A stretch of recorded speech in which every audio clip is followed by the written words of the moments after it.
Toujours plus d'actu sur BX1+. Bonjour à tous. On manque de place pour l'enseignement spécialisé en région bruxelloise. Conséquence, plus de 600 enfants bruxellois doivent se rendre en Flandre ou en Wallonie pour aller à l'école.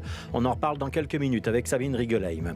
Les anticorps donnent de très bons résultats dans la lutte contre la Covid-19, en particulier pour les patients immunodéprimés que le vaccin protège difficilement, ceux par exemple qui ont reçu une greffe. C'est un constat posé par les équipes de l'hôpital Erasme et de l'hôpital du Sartillement à Liège. On appellera Michel Goldman, professeur émérite en immunologie, pour en parler dans quelques instants. La remise au travail des chômeurs de longue durée s'invite dans le débat politique avec des échanges musclés entre Paul Magnette et Georges Louis-Boucher. Le président des libéraux bruxellois, David Lester, sera notre invité politique dans un quart d'heure. Comment relancer l'activité culturelle partant de Covid-19 ? Théâtres et salles de concert peuvent-ils rouvrir leurs portes alors que les protocoles sanitaires semblent incertains ? On parle de plus en plus d'un Covid Safety Ticket pour les événements de petite ampleur dans le secteur. On en débattra avec Pierre-Alain Brével de la Fédération de la culture indépendante, Nathalie Huffner du Théâtre de la Toison d'Or et Pierre-Yves Remond du Festival Les Ardentes qui organisait les concerts Arena 5 aux Ailes cet été. Ils seront tous les trois en ligne avec nous vers 12h40. Les mineurs étrangers non accompagnés seraient de plus en plus nombreux en région bruxelloise. C'est ce qu'affirment les associations de terrain. Maïté Montuire de Médecins du Monde sera l'invitée de Sabine Rigelheim. Et puis on terminera en parlant de percussion, cette famille d'instruments qui sera mis à l'honneur pendant plusieurs mois au théâtre Le Marny à Ixelles. Un festival nouvelle formule qui s'étire dans le temps avec 5 percussionnistes belges programmés, dont Frédéric Malampré qui joue par exemple avec Baï Camara ou Perry Rose, qui sera l'invité de notre page culture. C'est toujours plus d'actu qui repart pour une nouvelle semaine. Nous sommes le lundi 6 septembre. BX1+, les titres du 12-30. Et voici l'essentiel de l'actualité qui vous sera décliné tout à l'heure à 12h30 avec Marine Guillet. Bonjour Marine. Bonjour. Les infirmiers et aides-soignants espéraient rencontrer Frank Vandenbroek ce matin, mais le ministre fédéral de la Santé ne prévoit pas vraiment de les recevoir. 100 à 200 professionnels de la santé manifestent depuis ce matin dans les rues de la capitale. Ils sont partis du rond-point de l'Europe à 11h pour terminer devant le cabinet du ministre rue de la Loi. Les grévistes dénoncent une nouvelle fois leurs conditions de travail, le manque de personnel qui provoque des tensions dans les services hospitaliers, mais aussi l'absence de reconsidération de leur barème salarial au vu de leur qualification. De nombreux grévistes n'ont pas pu rejoindre leurs collègues en rue. Ils ont été réquisitionnés pour assurer le service minimum dans les hôpitaux. Preuve s'il en est pour eux que leur travail est essentiel. Il est temps qu'ils soient reconnus comme tels, disent-ils. Une centaine d'élèves supplémentaires intègrent l'école des Pagodes à Never-over-Beeks en cette rentrée. Il a fallu déménager les classes de 6e et 5e qui s'installent dans une nouvelle infrastructure située à plus d'1 kilomètre de l'école. Une décongestion qui permet du coup à de nouvelles classes d'accueillir sur le site de l'Athénée des élèves restés jusque-là sans école.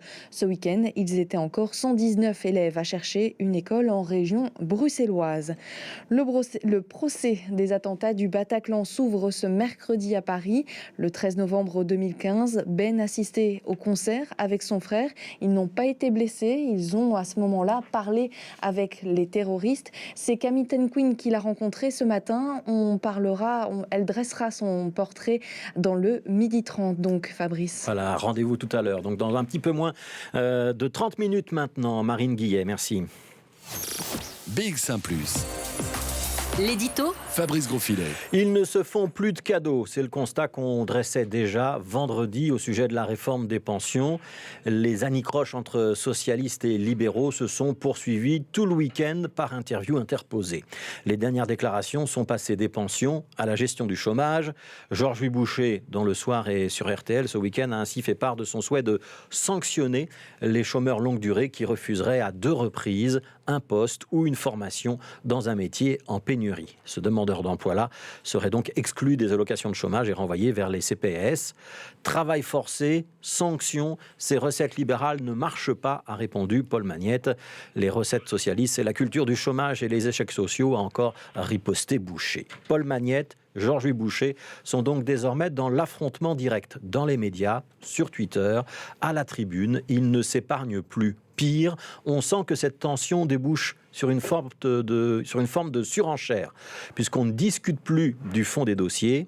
Il n'est plus question de parler, par exemple, des propositions de Karine Lallieu sur les pensions ou de celles de Georges Boucher sur le chômage, mais de dénoncer le socialisme dans un cas, le libéralisme dans l'autre. Pas de nuances, pas d'arguments, pas d'écoute des propositions de l'autre. C'est un véritable climat préélectoral qui est donc en train de s'installer. Alors que deux présidents de parti que tout oppose s'expriment, c'est leur droit, c'est même sans doute leur rôle. On peut le concevoir de la part d'un président de parti alors qu'on ne l'accepte pas de la part d'un ministre qui doit faire, lui, preuve de collégialité. C'est l'habituel partage des rôles. Les présidents s'opposent alors que les ministres collaborent. Les premiers rappellent les positions de principe, ils font de l'idéologie alors que les seconds essayent de forger des compromis. Ils gouvernent et doivent donc, eux, faire preuve d'un certain pragmatisme. La difficulté, c'est qu'en occupant l'estrade à eux seuls et avec une telle violence verbale, Paul Magnette et Georges-Louis Boucher sont en train de se poser en meilleurs ennemis l'un de l'autre. C'est peut-être porteur électoralement parlant, mais c'est déstabilisant pour les quelques citoyens qui essayent encore de suivre la politique. Comment expliquer qu'Elio Di Rupo travaille avec Willy Borsu en Wallonie ou que Pierre-Yves Dermagne et Sophie Wilmès doivent défendre les intérêts francophones au fédéral au sein de l'équipe d'Alexander De Croo, si au-dessus, on s'échange, uppercut et croc en jambe. Et on ne vous parle pas de la constitution d'un front francophone pour 2024, puisqu'avec des positions opposées sur à peu près tous les sujets, on a du mal à croire que le MR et le PS puissent un jour offrir ne serait-ce que l'illusion d'un front francophone qui ferait barrage aux demandes flamandes. Il y a donc urgence pour Alexander De Croo à ramener un petit peu de calme dans sa majorité s'il veut pouvoir continuer à nous vendre l'idée qu'on fait de la politique autrement avec cette équipe Vivaldi. À ce petit jeu, Paul Magnette a peut-être d'ailleurs plus à perdre que Georges-Louis Boucher, puisque le président du MR a délibérément choisi d'être dans une stratégie de rupture et de cliver l'opinion publique en choisissant les sujets les plus spectaculaires qu'ils soient. Alors que le PS, en revenant dans une majorité fédérale dont il avait été écarté pendant la législature où c'était Charles Michel qui était le Premier ministre, ce PS a renoué avec l'image d'un parti qui devait incarner le sens de l'État et la continuité des politiques au service des citoyens, à commencer par la sécurité sociale. Que cette sécurité sociale soit en train de redevenir un enjeu des débats dit assez bien que le programme de gouvernement d'Alexander De Croo est peut-être passé à côté des dossiers les plus importants. La Sécu, la réforme de l'État, les transferts d'argent nord-sud, les pensions, le chômage. Si tous ces débats ont été glissés sous le tapis des négociations gouvernementales, mais qu'ils reviennent par la fenêtre des polémiques les plus politiciennes, on n'est vraiment pas sûr que le monde politique et surtout les partis traditionnels en sortent gagnants. Toujours plus d'actu sur BX1+. Bonjour Sabine Rigelheim. Bonjour Fabrice Grosfilem. On va parler d'enseignement et d'enseignement spécialisé avec vous, puisque Bruxelles manque d'établissements scolaires. C'est un constat qu'on pose à chaque rentrée. C'est vrai pour les écoles secondaires, par exemple, même si la création de classes supplémentaires a permis ou doit permettre d'accueillir tous les enfants. Mais c'est également vrai pour l'enseignement spécialisé qui accueille enfants et adolescents qui souffrent de retard mental, de déficience visuelle ou auditive ou de troubles de l'apprentissage, par exemple. Avec la conséquence que certains de ces enfants, pas tous, mais certains, doivent aller étudier ailleurs. C'est le constat que pose l'IPSA, c'est l'Institut bruxellois de statistique et d'analyse, dont une étude est rapportée ce matin dans la Libre Belgique. L'IPSA qui vient effectivement de sortir un focus, une étude des chiffres statistiques sur la situation effectivement de l'enseignement spécialisé. Comme vous l'avez dit, il s'agit d'un enseignement qui propose un cadre scolaire adapté pour accueillir au mieux des enfants ou des adolescents qui ont des besoins spécifiques et qui présentent effectivement une déficience intellectuelle ou des troubles de l'apprentissage. Alors en région bruxelloise, en 2019-2020, qui est la période sur laquelle porte l'étude de l'IPSA, 7826 enfants étaient scolarisés dans ce type d'enseignement. Cela représente 3,4% de l'ensemble des enfants qui fréquentent l'école en région bruxelloise. 9 sur 10 de ces enfants avaient une place dans une école à Bruxelles et 1 sur 10 hors de la région bruxelloise. Alors ces chiffres se basent évidemment sur le nombre d'enfants inscrits. Tous les autres échappent au radar. Et il faut savoir que les écoles de l'enseignement spécialisé de la région bruxelloise accueillent aussi 1800 enfants qui viennent des 2 autres régions. Alors, est-ce que le nombre de places est suffisant ? Eh bien, cela dépend de quoi on parle exactement, puisque l'enseignement spécialisé est organisé selon la nature des besoins de l'élève. Il y a différents types d'enseignement. Il y a des écoles pour la déficience intellectuelle, il y a des écoles pour les troubles autistiques, pour la déficience visuelle, etc. Et en fonction du type, évidemment, les besoins seront différents, comme l'explique Morgane Van Latem, qui est la co-autrice de l'étude de l'IPSA et de Perspective Brussels. On regarde les chiffres de manière globale, sans s'intéresser aux différents types de l'enseignement spécialisé, alors on peut en conclure qu'on a, par rapport, quand on compare le nombre d'inscrits au nombre de places pour les enfants, on aurait assez de places dans l'enseignement bruxellois pour tous les enfants. Maintenant, si on descend à l'échelon inférieur, c'est-à-dire que là, on va regarder les informations par type d'enseignement, alors on se rend compte que certains types d'enseignement n'offrent pas assez de place dans l'enseignement spécialisé par rapport aux besoins et au nombre d'enfants dans ce type d'enseignement spécialisé, ce qui de facto oblige un certain nombre d'enfants de région bruxelloise à se scolariser en dehors de la région. À Bruxelles, pour les 2 communautés, c'est le type 3, celui qui concerne les troubles du comportement, et du côté néerlandophone, ce qu'on appelle le type BA, les troubles de l'apprentissage, qui sont particulièrement concernés par ce manque de place. Notez encore aussi que les troubles autistiques, qui font l'objet d'un enseignement spécialisé du côté de la communauté flamande, eh bien, ne le fait pas du côté de la Fédération Wallonie-Bruxelles. Conséquence pour les familles, eh bien, il faut chercher des places en dehors de la région. Alors déjà, il faut savoir qu'au sein même de la région, il est beaucoup plus difficile pour trouver une place à côté de chez soi pour un élève de l'enseignement spécialisé que pour un élève de l'enseignement ordinaire. Mais comme l'explique le GAM, le groupe d'action qui dénonce le manque de place pour les personnes handicapées de grande dépendance, eh bien, ils attirent l'attention depuis très longtemps sur ce problème qui plonge les familles dans de grandes difficultés. Écoutez les explications de Thibaut Minck. Il est responsable de la communication politique du GAMP. Oui, il y a beaucoup de parents qui aujourd'hui n'ont pas de solution pour leur enfant et qui, on est après la rentrée et qui n'ont pas d'école, qui sont déscolarisés parfois depuis plusieurs années et qui ne trouvent pas de place. Concernant les types, oui, déjà, il faut savoir que le type 9 n'est pas proposé en francophonie. Et donc, par exemple, pour les enfants autistes, c'est parfois très compliqué. Ils sont dans des types qui ne sont pas, entre guillemets, adaptés pour eux. Et qui donc du coup sont soit refusés d'inscription, soit ne trouvent pas de place, soit dans tous les cas sont déscolarisés. Ça, il y a vraiment beaucoup d'enfants qui n'ont pas de solution. Quand en fait ils ont la chance de trouver une place, les parents parfois doivent faire énormément de kilomètres. Je connais par exemple une maman qui habite Bruxelles, Etterbeek, et qui a dû scolariser son enfant dans le Luxembourg. En fait, dans la région du Luxembourg. Donc, en fait, imaginez les trajets que ça peut faire. Alors, il y a des projets de création de places qui sont programmés dans l'enseignement spécialisé en région bruxelloise et qui ne représentent actuellement que 2% de l'ensemble des places qui vont être créées à l'horizon 2030. Et pour l'enseignement spécialisé, ça représente 500 places. Évidemment, c'est peu. Et ça, c'est le commentaire même de l'IPSA quand on sait que l'enseignement spécialisé représente en tout 3,5% de l'enseignement total organisé par les communautés à Bruxelles. Dernière chose encore, Fabrice, il faut savoir également qu'une réforme est en cours et elle est prévue dans le pacte d'excellence et elle vise à travailler sur l'inclusion et sur l'intégration. Merci Sabine, c'était Sabine Rigelheim. Sabine qui revient tout à l'heure à 13h05 environ. On parlera à ce moment-là des mineurs étrangers non accompagnés. BX1 +.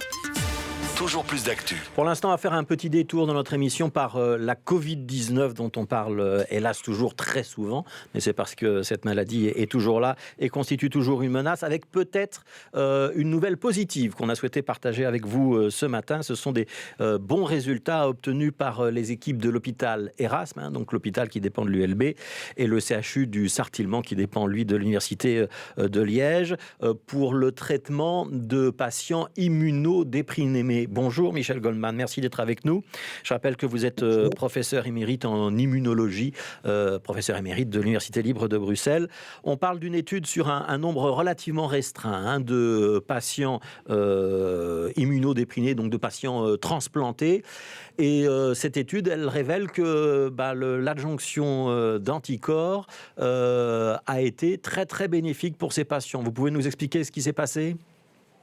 Oui, en fait, depuis le mois d'avril de cette année, le gouvernement a fourni un certain nombre de doses de ces anticorps qui peuvent être administrés à des patients qui sont victimes, qui souffrent d'immunosuppression sévère. On pense notamment aux patients greffés, à certains patients leucémiques. On sait que pour ces patients, la vaccination dite complète, en fait, ne l'est pas et ne les protège pas suffisamment des formes sévères. C'est la raison pour laquelle le gouvernement vient de prendre une autre décision, c'est de leur administrer une 3e dose de vaccin.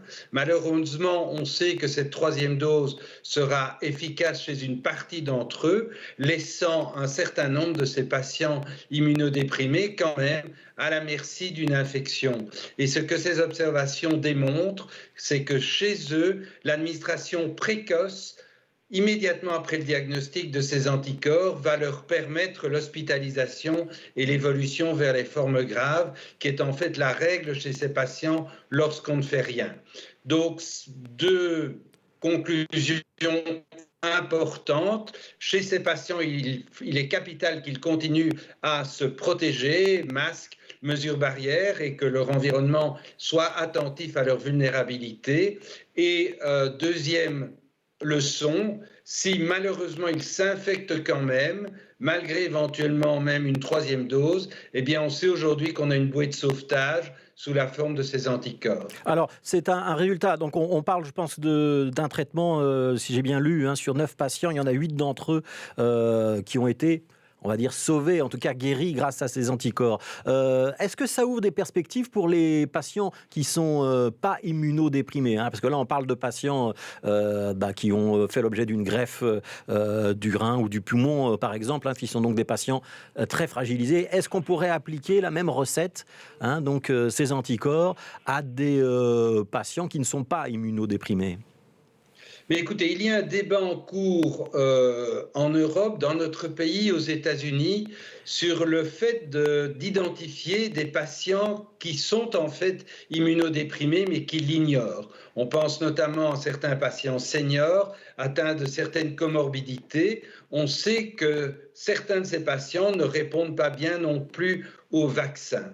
Et donc, on sait aujourd'hui, grâce à ces observations et d'autres, que ces anticorps vont permettre de traiter un certain nombre de ces patients s'ils devaient développer une infection. Le point important, c'est que ces patients doivent être diagnostiqués dès les premiers symptômes, être immédiatement pris en charge à l'hôpital, parce que ces traitements ne fonctionnent que dans les quelques jours qui suivent la contamination. Donc il faut recevoir ces anticorps relativement vite. Petite précision, on parle anticorps monoclonaux, c'est des traitements qui coûtent relativement cher. C'est peut-être pour ça qu'on commence essentiellement sur les patients immunodéprimés.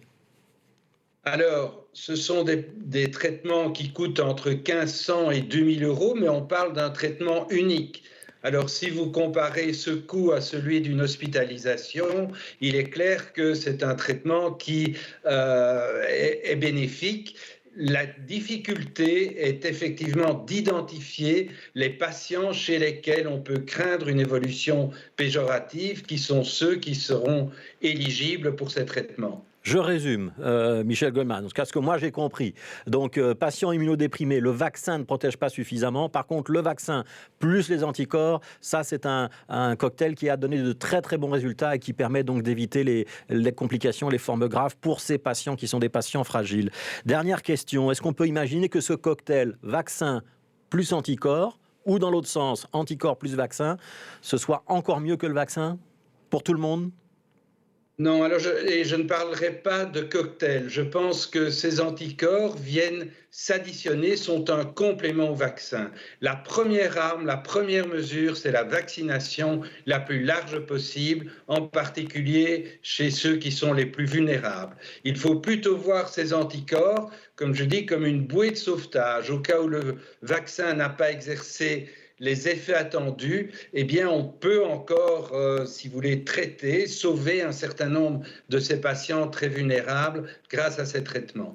Merci beaucoup, Michel Goldman. Donc, cette étude importante réalisée par l'hôpital Erasme et l'hôpital de Liège du Sartillement. Merci de nous avoir expliqué les résultats de cette étude. Je rappelle, vous êtes professeur émérite de l'ULB, professeur en immunologie. Merci à vous. BX1+. L'invité de Fabrice Grosfilet. Voilà, on passe à la politique, ou on revient à la politique avec David Lester. Bonjour, président de la régionale libérale de Bruxelles, donc l'antenne bruxelloise du mouvement réformateur. On doit contraindre les chômeurs à travailler. C'est une nouvelle ligne de partage entre la gauche et la droite ? J'ai entendu votre édito, il est assez bon. En fait, on a un constat ici, c'est qu'on a depuis trop longtemps plus de 125 métiers en pénurie qui sont en fait la même liste depuis 10, 15, 20 ans. En parallèle de cela, on voit toute une série d'employeurs qui nous disent « mais nous, on cherche désespérément toute une série de personnes ». Je vais vous prendre un exemple, c'est Bruxelles. On sait qu'à Bruxelles, on doit rénover le bâti. Plus de 70% des émissions de CO2, c'est du bâti. On a besoin de plafonneurs, de couvreurs, de maçons. Mais en réalité, on va les chercher parfois en Pologne, parfois encore plus loin, pour nous aider ici, à Bruxelles, à baisser notre émission de CO2. Et donc, ce que nous proposons ici, c'est après 2 refus d'offres d'emploi et 2 refus de formation, donc c'est quand même 4 refus, alors oui, on voudrait que la personne se dirige automatiquement vers un des 125 métiers en pénurie pour le moment. Donc c'est 4 refus, non pas l'un ou l'autre. C'est 2 et 2. Ouais. 2 et 2. Ça s'appliquerait donc, votre proposition, à la région bruxelloise comme à la Wallonie, puisqu'on sait que cette proposition a été formulée par Georges Boucher, donc ça concerne bien également la région bruxelloise. Ça veut dire que vous allez déposer des textes en ce sens au Parlement. C'est au fédéral, a priori, qu'on doit gérer cette question ? Alors non, parce que l'activation des chômeurs a été régionalisée, et donc en effet, c'est à la fois Actiris ou Forum d'un côté. Ça veut dire que si vous reveniez dans une majorité à Bruxelles, vous souhaiteriez implémenter cette mesure ? Ce serait sur la table de négociation, oui. Ouais. Est-ce que, comme la NVA, vous souhaitez qu'on puisse limiter les allocations de chômage dans le temps ? On sait qu'il y a une dégressivité. La NVA demande d'aller plus loin et de dire il faut qu'au bout d'un certain temps, on supprime les allocations de chômage. C'est une ligne que vous pourriez suivre ou pas ? Mais le chômage, c'est une logique assurantielle. On l'oublie un peu trop souvent, mais en réalité, vous cotisez lorsque vous travaillez pour avoir droit au chômage. En Belgique, on a en fait rendu ça éternel ou pérenne. Et donc, il y aurait un sens, quelque part, à se dire, si vous avez travaillé autant d'années, vous avez droit au chômage pendant autant d'années, et puis après cela, en effet, vous ne tombez pas sans rien. Je suis président de CPS, je peux vous dire que vous arrivez au CPS. Vous savez, les montants, parfois, qui sont la différence entre le dernier montant d'une allocation de chômage et le premier montant d'une allocation que vous recevez au CPS, c'est souvent pas très très énorme, mais par contre vous avez alors là un suivi qui est beaucoup plus individuel, beaucoup plus particulier et parfois plus efficace. Oui, mais c'est pas tout à fait la même chose dans l'imaginaire et dans l'image que ça renvoie d'être au chômage que d'être dépendant du CPS. D'où l'idée peut-être aussi de revaloriser, je crois, le travail des CPS, la fonction du CPS. C'est vrai que souvent on a l'impression qu'on relègue en fait les gens au CPS. Au contraire, parfois c'est un meilleur tremplin même que l'ONEM ou Forum ou Actiris. Alors je vous interroge sur ce débat, celui des chômeurs, qui fait suite à un autre débat qui est celui des pensions. On va revenir sur le fond dans un instant, mais sur la forme, comment est-ce que vous expliquez que les socialistes francophones et les libéraux francophones dont vous faites partie soient à ce point en opposition, alors qu'à l'exception de Bruxelles, mais en Wallonie, au fédéral, vous gouvernez ensemble ? En fait, il y a eu une méthode qui est classique, et c'est vrai que d'autres politiques l'ont fait avant, de Madame Lallieu, qui a été de présenter à toute la presse vendredi matin, avant même de le présenter au gouvernement. Donc c'est la faute de Karine Lallieu, son plan. Si Georges-Louis Boucher et Paul Magnette s'échangent des amabilités. Et donc c'est vrai qu'à partir de là, une partie du contrat a été rompue. Et donc quand en plus on a lu son plan, on réalise qu'il ne s'inscrit pas dans l'accord de gouvernement, qui avait déjà été âprement négocié. Et donc automatiquement, il a fallu réagir. C'est vrai que les tensions étaient assez exacerbées ce week-end, ça je le reconnais.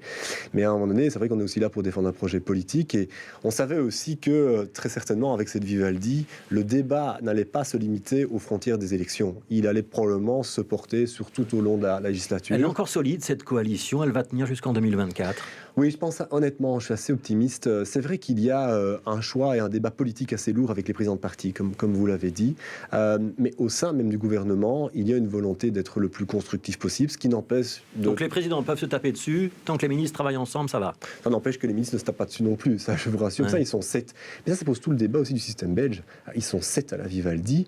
Moi, j'ai toujours, mais c'est à titre personnel, plaidé pour un système beaucoup plus majoritaire que l'actuel, qui, en réalité, pour moi, est beaucoup plus un frein qu'autre chose, à la portée de projet. Parce que comment est-ce que vous voulez vous mettre... Essayez déjà vous mettre d'accord à 2 le soir sur ce que vous allez manger ou aller voir au cinéma. Imaginez à 7 politique. Ça veut dire qu'on doit C'est très renoncer à la compliqué. proportionnelle et passer dans un scrutin majoritaire? Moi, Ce serait plus simple? Moi, je suis favorable à ça, oui. Ouais. Je reviens sur les pensions. Oui. Qu'est-ce qui vous a choqué dans les propositions de Karine Lallieu? En plusieurs éléments. Un, je n'ai en tout cas rien vu en termes de pénibilité. C'est un gros débat qui avait été porté par Daniel Baclen à l'époque. Vous savez, c'est quoi? C'est le principe de dire, vous êtes infirmière par exemple, parce qu'on considère que le métier est pénible, vous pouvez partir plutôt à la pension. Il y a comme ça toute Donc une... ça, il faut garder ce genre d'incitant. Absolument, mais il n'y a pas pour le moment... Pour l'instant, il n'y a pas eu d'accord avec les partenaires sociaux sur ce débat-là. Mais à l'époque, avec Daniel Baclen, on était à quelques semaines d'avoir un accord avec le secteur privé et le secteur public. Et puis c'est tombé à cause du pacte de Marrakech. Mais donc, il est possible d'avoir un accord avec les partenaires sociaux en la matière.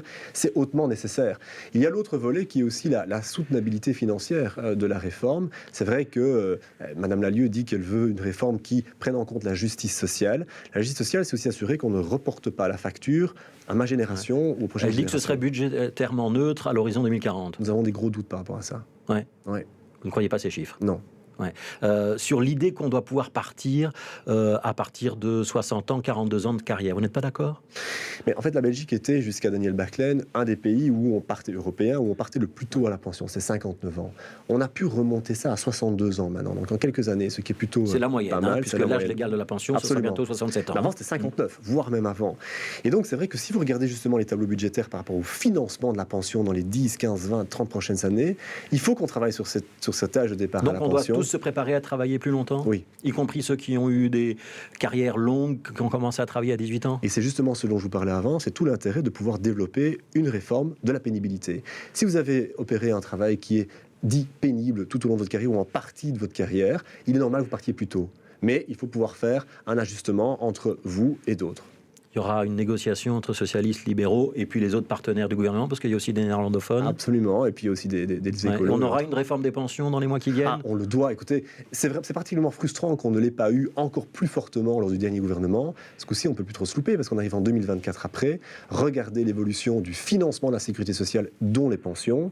C'est reporter en fait une injustice sociale sur les prochaines générations. C'est trop dangereux. Alors, je voudrais qu'on parle de Bruxelles et de l'hypothèse qu'on étende l'usage du Covid Safety Kit, donc notre passe sanitaire formule belge, et la demande formulée publiquement par Rudy Vervoort qu'on puisse l'utiliser avec des jauges plus basses et dans des secteurs où pour l'instant ce n'est pas utilisé, par exemple les salles de sport, par exemple peut-être l'Horeca. Vous y êtes favorable ou pas? Deux éléments. Le premier, c'est que nous, philosophiquement, on a toujours été assez opposés à la logique de diviser la société en deux. J'ai lu que... Mais on sait qu'à Bruxelles, on a des taux de vaccination qui sont insuffisants. J'y arrive. J'ai lu que Mario Gilbert nous suivait d'ailleurs ce matin dans son livre. Il parle de la même chose. Donc, ce sont les mêmes arguments. Nous, il y a un élément par contre, c'est qu'on veut éviter toute fermeture, quelle qu'elle soit. Et donc, si à un moment donné, il faut sur la table mettre tous les outils possibles, on mettra tous les outils possibles. Mais on pense qu'appliquer un pass sanitaire uniquement sur les 19 communes de Bruxelles, ça n'a en plus pas beaucoup de sens. En France, ils l'ont fait, c'est vrai. Ça a permis d'augmenter le taux de vaccination, je reconnais ça. Mais sauf que c'est sur l'ensemble du territoire. Ici, vous le faites uniquement sur les 19 communes. Si vous ne voulez vraiment pas vous faire vacciner, vous allez à une salle de sport ou à un Horeca un peu plus loin, et donc alimenter l'économie flamande, l'économie wallonne.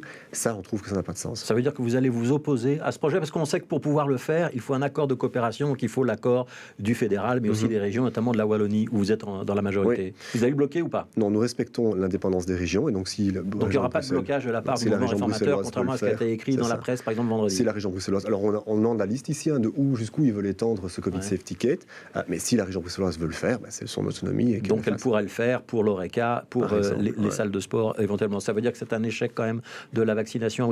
Jean-Luc Cruc, vous dites on ne veut pas de mesures différenciées. Jean-Luc Cruc, ministre wallon mouvement réformateur, a quand même dit peut-être qu'on doit passer par l'obligation vaccinale à Bruxelles. Ça, c'était une mesure très différenciée. C'est une mesure très différenciée, oui. Ouais. Mais en fait, il y a un élément, et vous allez dire que je fais un peu de politique ici, mais si vous regardez les 2 mois de vacances... C'est votre boulot. Je suis là pour ça, merci. Mais donc, si j'ai peur d'un édito demain matin, vous comprenez donc. Mais on trouve que le devoir de vacances du gouvernement bruxellois n'ont pas été faits. Vous savez, on a eu sur 1 mois de temps à peine 3% de première dose injectée en plus. Et donc, en fait, ce que l'on reproche, c'est qu'il y a eu toute une série de mesures qui sont appliquées maintenant, beaucoup plus locales. Les vaccibus, les centres locaux, les centres commerciaux, qu'on nous avait promis avant les vacances. Donc ça arrive trop tard. 2 mois trop tard, minimum 2 mois trop tard. Qui est responsable de ce retard ? Le gouvernement bruxellois. Dans son ensemble. Dans son ensemble. Ça n'est pas le fait que d'une personne. Vous savez, lorsqu'on a eu la première crise ou le premier confinement au niveau fédéral, à un moment donné, la crise était tellement vaste qu'ils se sont répartis les rôles. On en rigolait même, mais en fait, ça avait quand même une certaine efficacité. Ici, tout est concentré sur un seul homme. Je pense qu'il y a un abandon de ses collègues et c'est très dangereux pour Bruxelles dans son ensemble. Et l'homme dont vous parlez, c'est Alain Marron. Par exemple. Qui se retrouve donc seul. Trop seul. Merci beaucoup. Merci à vous. Lester, merci d'avoir été notre invité. Je rappelle, vous êtes le président de la régionale bruxelloise du mouvement réformateur. Par ailleurs, député bruxellois et président du CPS à Watermal-Boisfort. Merci d'avoir été avec nous. On tourne une petite page de pub. Il sera 12h30 et ce sera le journal de Marine Guillet. BX1+. BX1+. Entreprendre à Bruxelles, ça roule avec le 18-19. L'infobus 18-19 vous informe, vous conseille et vous oriente dans la création, mais aussi le développement de votre activité à Bruxelles. Comment démarrer ? Financer mon projet ?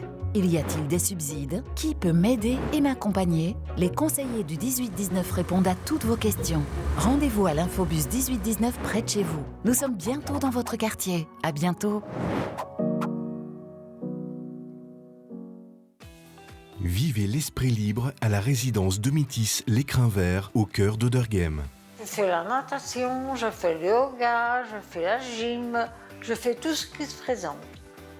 Les gens sont très agréables, très gentils. Le dimanche, j'ai mes petits-enfants qui viennent et je suis ravie. Venez découvrir notre résidence Domitis en séjour temporaire ou permanent. Bienvenue dans mon école.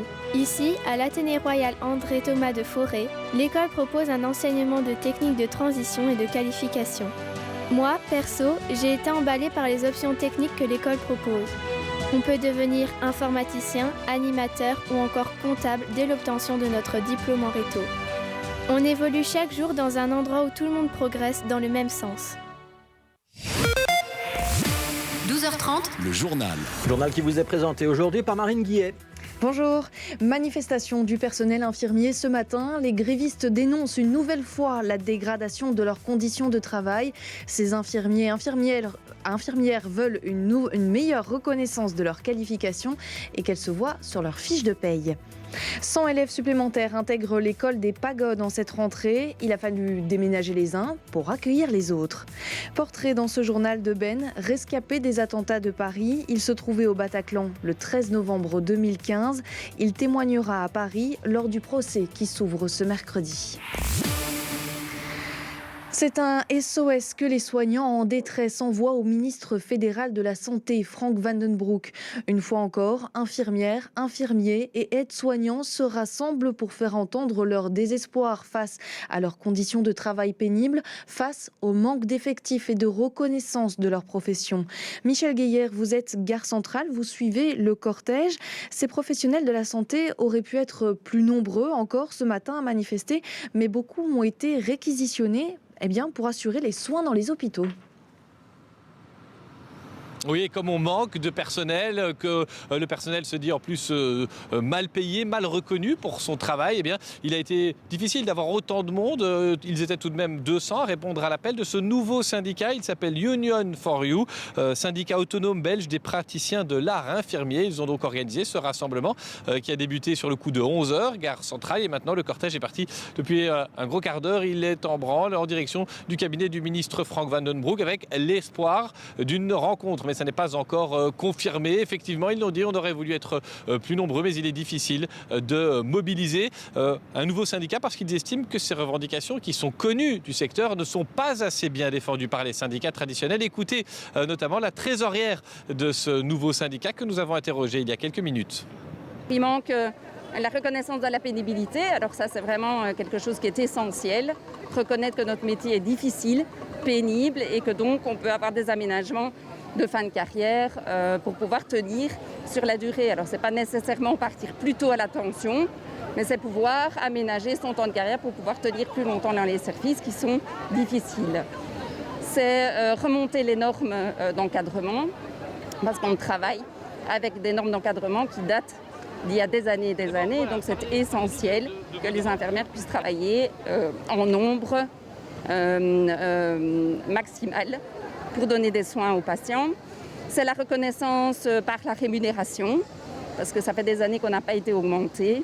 Et notre salaire de base est vraiment très très bas.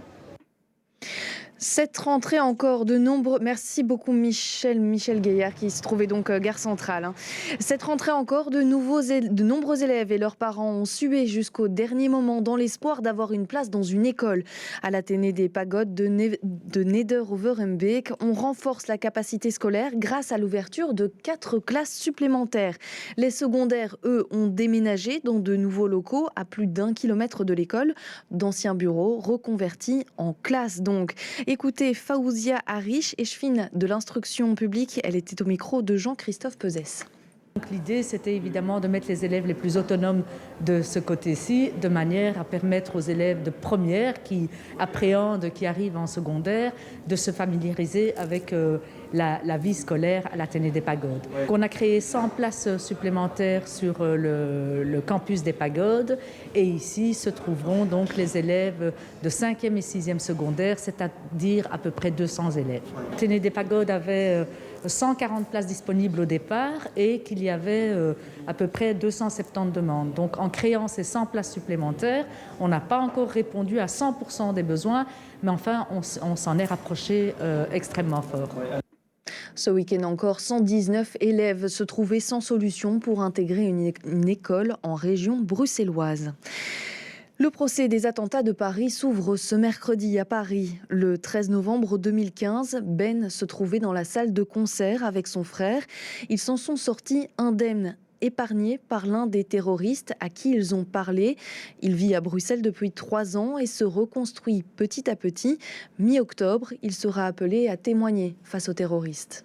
Ce qui m'a marqué particulièrement, c'est le fait que l'attaque se fasse sur cette chanson en particulier, qui n'est pas forcément leur meilleure d'ailleurs, mais ça c'est d'un point de vue personnel. Mais voilà, et c'est juste que embrasser le diable, on s'est retrouvé à embrasser le diable à ce moment-là, quoi. Un événement inoubliable, à jamais ancré dans la peau. Ce 13 novembre 2015, Ben était au Bataclan avec son frère.